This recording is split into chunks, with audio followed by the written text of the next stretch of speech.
Hi, I'm Mariana Kohan and I would like to talk about the chest X-ray interpretation in NAC OSCE stations. This video is for education purpose only. In the overview, we have patient details, quality of the radiography, type, ABCD approach, and we will analyze some chest X-rays.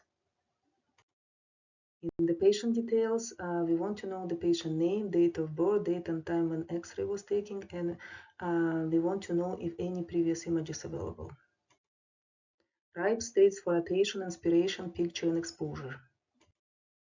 In rotation, we want to check the position of the clavicles, the right one and the left one. They should be symmetrical with the same level, and the distance between the thoracic spinous processes and the clavicular heads should also be equal. In inspiration, we want to check the position of the diaphragm. On good inspiration, the diaphragm should be seen at the level of the 8 to 10 posterior rib or 5 to 6 anterior ribs. In the picture, we have several pictures. The most common one is postero anterior, the first one here. And the second one is antero-posterior. It's taken when the patient is too unwell to stand or leave the bed. The third one is lateral, useful in assessing the retrosternal and retrocardiac air spaces right here. The next one is lateral decubitus. So it usually used to demonstrate the fluid in pleural cavity when it's not clearly visible on upright chest X-rays. The next one is oblique. So it is taking from an angle and it's not commonly used nowadays. The last one is lordotic view. It's often used to check the apices area when they are obscured by soft tissue, clavicles, or upper ribs. The last one is exposure. We are checking the left hemidiaphragm. It should be visible to the spine right here. And the vertebra should be visible behind the heart, but barely visible. ABCD approach. A states for airway. Here we are checking trachea, mediastinal width, and aortic knob. Trachea should be medially located in midline. And here we can see the left bronchus and the right one. Right one, as you know, is upper and wider compared to the left one. Here we can see the carina, mediastinal width, and aortic knob. B states for breathing.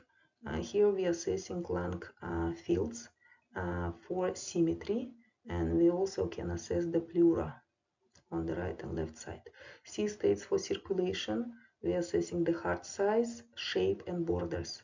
We can see the ascending aorta, aortic knob, and the shading aorta right here. As well, we can assess the, as I said, heart size. It should not exceed 0.5, 0.6 to the compared to the right, from right to the left chest walls. And D states for diaphragm. Here we are assessing the right and left hemidiaphragm, so we can assess the shape of the diaphragm. The normal shape of the diaphragm is dome-shaped diaphragm, and you know the right hemidiaphragm is located upper compared to the left one, secondary to the liver. As well, we are assessing costophrenic, costodiaphragmal angles right here for any sign of obliteration. It's a sign of the pleural effusion. We're not seeing here any effusion. Also, we can see on the chest X-ray NG tube. So sometimes it's done for checking the positioning of the NG tube. It should be seen in the stomach. We can see pacemaker, ACG electrodes, foreign body, and the tracheal tube central lines. And in soft tissue, we can see the breast shadowing and calcification. As well, we can assess ribs for any fracture, sternum, spine, and clavicles, and scapulas as well. The first slide is COPD slide. Right away, we can see the hyperinflated lungs. The black X-ray right here indicates the hyperinflated lungs. Flattened diaphragm, right one and left one. And the heart may look longer than normal right here. Next slide is emphysema. We can see the hyperexpanded lungs right here. And coarse bronchovascular markings. You can see them right here. And as well flattened hemidiaphragm. And the most noticeable are the horizontally located ribs. You can see them, posterior ribs, and narrow mediastinum. The next slide is community acquired pneumonia. We can see in the right lower lung white opacification on background of normal visualized lung tissue. The next slide is also pneumonia, but it's showing a totally different pattern. It's diffuse pattern with multiple patches, white spots right here. Okay, and some of them are well defined, some of them poorly defined. The next slide is pneumothorax, and we can see the left lung normal lung tissue, and the right lung right here we don't see any lung tissue. Instead we see the pleura and collapsed lung, and on top we can see the pleural effusion in the right costophrenic angle. Next slide is atelectasis. We can see in right upper lobe bed shape opacification right here. Atelectasis is usually seen on periphery or in the lung, on the lung base, at the lung base. Next slide is pleural effusion. So we can see the obliterated right and left costophrenic angles, and as well we can see the big heart, cardiomegaly. The next slide is lung nodule. We can see on the right lung round shape, opacity, and we know that up to 30 millimeters it's still considered pulmonary nodule. Anything that exceeds 3 centimeters, we call it pulmonary mass. Next slide is tuberculosis. We can see several infiltrates in the upper right lobe and as well here.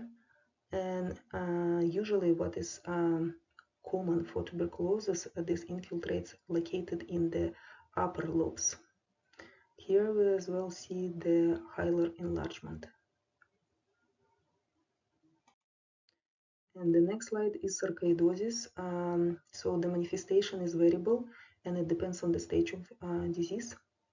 So imaging findings are non-specific, and the term for the sarcoidosis is a great mimicker. We can see on this chest X-ray asymmetric hilar enlargement from the right and left side. As well, we can see the reticulonodular opacities, small tiny one here. Next slide is congestive heart failure. We can see the enlarged heart, cardiomegaly, right here. We can see the curly B lines, they are located on the periphery, right here. As well, we can see the cephalization, the upper lobe venous congestion right here.